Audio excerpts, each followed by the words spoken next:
सारी चिंताएं दूर कर देगी भगवान श्री कृष्ण की ये बातें। तो आइए दोस्तों, इस कहानी की शुरुआत करते हैं। एक बिजनेसमैन से शुरू होती है यह कहानी, जो अपने बिजनेस को लेकर काफ़ी ही चिंता किया करता था कि क्या होगा आगे आने वाले कल में और कैसे काम आगे बढ़ेगा और उसके व्यवसाय को क्या उनका बेटा संभाल पाएगा। उस बिजनेसमैन का एक लड़का भी था जो उसे काफ़ी बार कहा करता था कि पापा, आप मुझे हमारे इस बिजनेस को संभालने के लिए एक मौका दीजिए, क्योंकि मुझे अब बिजनेस करने आ गया है। लेकिन वे व्यक्ति कभी भी अपने बेटे को मौका नहीं देता था। एक दिन इस बिजनेसमैन का दिल का दौरा पड़ जाता है और इसके चलते उसको हॉस्पिटल में भर्ती करवाया जाता है। जैसे ही यह खबर उसके बेटे को पता चली तो उसका लड़का दौड़कर हॉस्पिटल में पहुंच जाता है। बेटा हॉस्पिटल में पहुंचने के बाद उसने यह देखा कि पापा अब एडमिट हैं और डॉक्टर्स ने उन्हें यह कहा कि उनके पापा अब पहले से थोड़ा ठीक हैं और धीरे धीरे करके वे रिकवर हो जाएंगे। फिर उस लड़के ने अपने दोस्त को कॉल करके वहाँ पर बुलाया। फिर उसका दोस्त वहाँ पर आता है और उसने पूछता है कि क्या हुआ भाई। फिर उस बिजनेसमैन के लड़के ने अपने दोस्त से कहा कि मेरे पापा को दिल का दौरा आ गया है और उन्हें हॉस्पिटल में एडमिट किया गया है। इसके बाद उस बिजनेसमैन का लड़का अपने दोस्त से कहता है कि चल ना जरा बाहर से आते हैं, बहुत देर हो गई है इधर उधर। और फिर उन दोनों हॉस्पिटल से बाहर चले जाते हैं। जब दोनों हॉस्पिटल से बाहर निकले तब उनको एक आइसक्रीम वाला दिखाई दिया। फिर उस बिजनेसमैन के लड़के ने अपने दोस्त से कहता है कि अरे भाई आओ आइसक्रीम खाते हैं। यह बात सुनकर उसका दोस्त थोड़ा चौंकता है और मन ही मन कहता है कि अरे ये क्या पागल हो गया है, पापा अंदर भर्ती हैं और ये यहाँ पर आइसक्रीम खाने की सोच रहा है। फिर उन दोनों ने आइसक्रीम खरीद ली और वे दोनों आइसक्रीम खाने लगे। लेकिन उसका जो दोस्त था वरना उससे यह रहा नहीं गया और उसने अपने दोस्त से पूछ ही लिया कि भाई, मुझे समझ नहीं आ रहा है कि तुम्हारे पापा जो बिजनेस का आगे के बारे में सोच रहे थे उसके बारे में तुम क्या सोच रहे हो, और तुम्हारे पापा की तबीयत भी ठीक नहीं है और तुम यहाँ आइसक्रीम खा रहे हो। फिर मुझे कुछ समझ में नहीं आ रहा है। फिर ये जो बिजनेसमैन का लड़का था वो अपने दोस्त से कहता है, वह जो आप ज़रा ध्यान से सुनिएगा। उसने अपने मित्र से कहा कि मुझे यह मालूम है कि तुम ये सोच रहे होगे कि मेरे पापा तो हॉस्पिटल में एडमिट हैं और मैं यहाँ आइसक्रीम खाने चला आ रहा हूँ।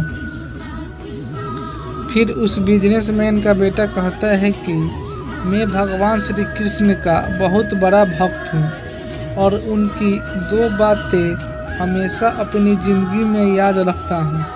पहली बातें जो हम सबको पता है कि काम करना है और फल की चिंता नहीं करनी है, इसलिए जो होगा वह देखा जाएगा।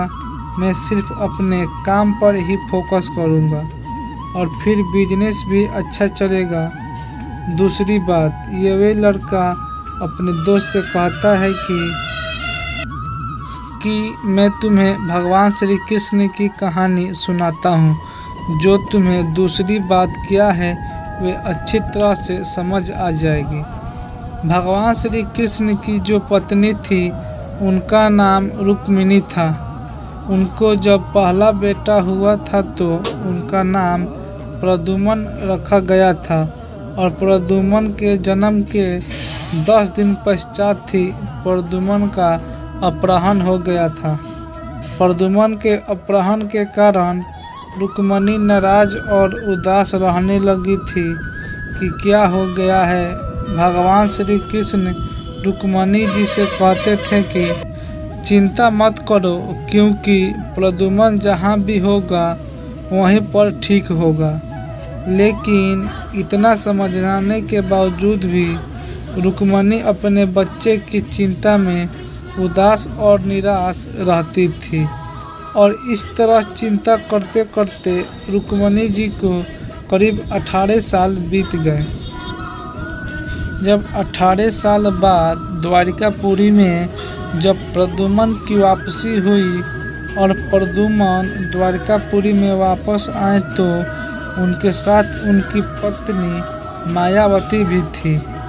अब समस्या यह थी कि मायावती की उम्र प्रद्युम्न से 20 साल ज़्यादा थी। वह रुक्मिणी पहले से तो खुश थी कि बच्चे वापस आ गया है और फिर यह दुख थी कि क्यों इतनी बड़ी लड़की से शादी की। इसलिए रुक्मिणी फिर से भगवान श्री कृष्ण के पास जाकर कहने लगी कि ये क्या हो गया है। फिर भगवान श्री कृष्ण जी ने माँ रुक्मिणी जी से कहा कि जो हो गया है उसको स्वीकार कर लो और आगे बढ़ो और चिंता मत करो। लेकिन माँ रुक्मिणी ये कह रही थी कि यह बड़ी लड़की से शादी क्यों कर ली और यही लड़की मिली थी क्या, और इस बात को स्वीकार नहीं कर पा रही थी। इसके कारण 1 साल तक माँ रुक्मिणी जी दुखी और निराश रही और 1 साल के बाद रुक्मिणी जी ने यह स्वीकार कर लिया कि प्रद्युम्न ने यह शादी की थी वे ठीक ही है और इसके लिए ज़्यादा चिंता करने की ज़रूरत नहीं है और उसे शादी को स्वीकार कर लिया। दोस्तों, एक तरीके से माँ रुक्मिणी जी ने अपने ज़िंदगी में 19 साल उदास में बिता दिए। इस कहानी को ख़त्म करते हुए वे लड़का अपने दोस्त से बोला कि मैं अपने अब स्वीकार करना सीख लिया हूँ, क्योंकि भगवान श्री कृष्ण जी कहते हैं कि जो हो रहा है उसे स्वीकार कर लो, जिंदगी अपने आप सहज जाएगी। दोस्तों, यह छोटी सी कहानी जो हमें 2 बड़ी बातें सिखाती है और यही बातें आपके साथ शेयर करना चाहता था कि हमारी ज़िंदगी में जो कुछ भी घटित हो रहा है उसे स्वीकार करना सीख लीजिए और फिर ज़िंदगी अपने आप सहज जाएगी। हमारे नियंत्रण में जितने भी चीज़ें होगी उस चीज़ें पर तो हम ज़रूर नियंत्रण रखना चाहेंगे, लेकिन जो चीज़ें हमारे नियंत्रण से बाहर है उस चीज़ को हम स्वीकार कर लेना ही सही होगा। अगर हमने स्वीकार नहीं किया तो हमें भी माँ रुक्मिणी की तरह कई सालों तक उदास रह जाएंगे।